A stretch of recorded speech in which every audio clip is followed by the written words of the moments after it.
uJesu Kristu inkosi. uJesu Kristu inkosi. uJesu Kristu inkosi. Umama Hadebe lo okhulumayo uManjiyela waseHadingi. uJesu Kristu inkosi. Ngiyabingelela ubaba uPostoli nomama uPostoli nabefundisi befraternal nabafundisi abakhona nabantwana abancane omama nezintombi egameni lihlele nkosethu uJesu Kristu inkosi. Ngiyambonga kakhulu uNkulunkulu egameni lika Jesu. Amen. uJesu Kristu inkosi. Ngithe noma ngisuka la eHadingi angeke ngingezi la enkonzweni emzimkhulu. Amen. Nami ngangena ekhaya lezwi. Ngifaka omunye umzalwane esikhonza naye efakwa omunye oseThekwini. Jesu Kristu inkosi. Sangena ke ekhaya lezwi. Ngathi mangena ekhaya lezwi lezi intshumayelo ngizithola nsuku zonke bengafuni lokuphuthwa neyodwa ilokhuzana intshumayelo. Khumbula ubaba uPostoli esitshela ukuthi uma ungaphuthela thenga idatha lenyanga. Mina sengithenga idatha lenyanga uVodacom. Jesu Kristu inkosi. Ngalalela ngahlala mangaphosisa angisazi noma ngangena ekhaya lezi ngo2023 na. Kodwa lo wangitshela ngilalela ngazilibazisa ngokungabhuki ukuvuma kwezono. Jesu Kristu inkosi. Ngabhuka ngayithola idate engisayikhumbula namanje ukuthi idate yami yokuzalwa kabusha inini. uJesu Kristu inkosi. Okuvuma kwezono ngibe musha sha enkosini. Ngiyambonga uNkulunkulu ngithe ngeke ngingafiki ngoba leli gama elithi uJesu Kristu inkosi nami liyangisebenzela. Liyangisebenza linzima kakhulu leli gama amadimoni ayelesaba. Jesu Kristu inkosi. Khumbula nami ngasekhaya ngiyokwenza inkonzo yoxolo kungenanga mina kuwona umakoti wasekhaya. Mangifika kulowo muzi ngithi uJesu Kristu inkosi bathula. uJesu Kristu inkosi bathula. Ngayishoka into ebengizoyenza. Ngathi angiphendula kodwa ngishilo. Ngicela umakoti wasekhaya uxolo. Jesu Kristu inkosi.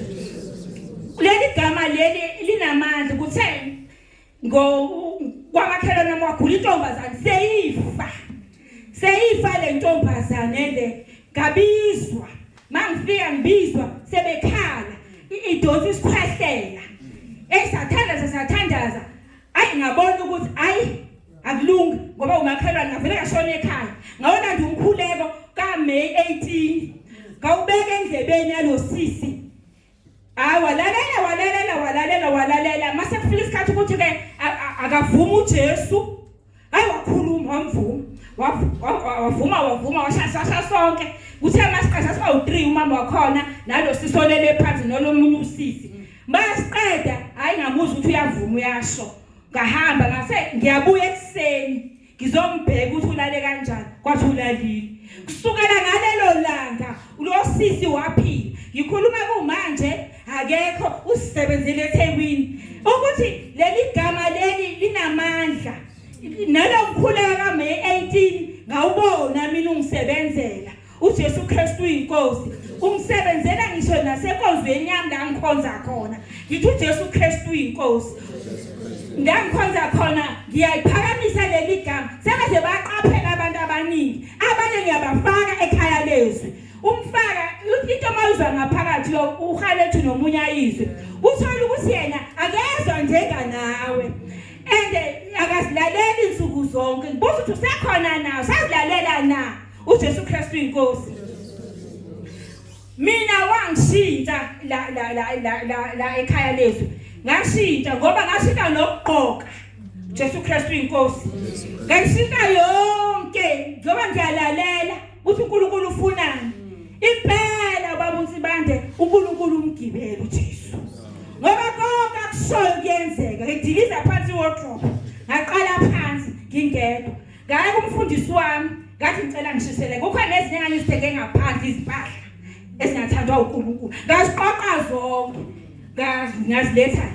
Ngibuza yileli izwi elikumaRoma 9 verse 20 ukuthi wena muntu bowubani ongaphikisa umdali wakhe okubumbileyo ungasho kanjani oyena sibona ubunjiwe ungasho kanjani kumbumbi ukuthi wakwenzelani kanje Jesu Kristu inkosi ngizama ukuthi lento ngifake ngibala zonke izinto uThixo angazithanda kodwa ngithandayo abezwa bashintsha ngabona ukuthi lo usayishintile ngendlela agqoka ngayo kodwa uyabona kusasela uzubona ayikukude ukuba kuphaka useduze abuye uyazeba uye lapho uthola ukuthi noba wasekhaya sikhonza naye la yena kumnandi kuye kodwa mina ngiyeza ukuthi ukube ngihamba ngedwa ngaba sephakile entabeni Jesu Kristu inkosi ngoba siyaphila usuku nosuku lokho kuvuma kwezono uvela ukhululeke amen mina ngixolisa kunawo noma wonke umntwana nomntwana ngoba ngifuna ukuhlala ngiyingcwele uJesu Kristu inkosi ngiyabonga kakhulu lethuba elingaka ukuthi eRichardsburg sikwazi ukufika siyazizwa inkonzo ukuthi kuyiwa kuphi namanje kuye Bergville kodwa uThixo asenzele umusa ngingagijimi ngizobonga uNkulunkulu uJesu Kristu inkosi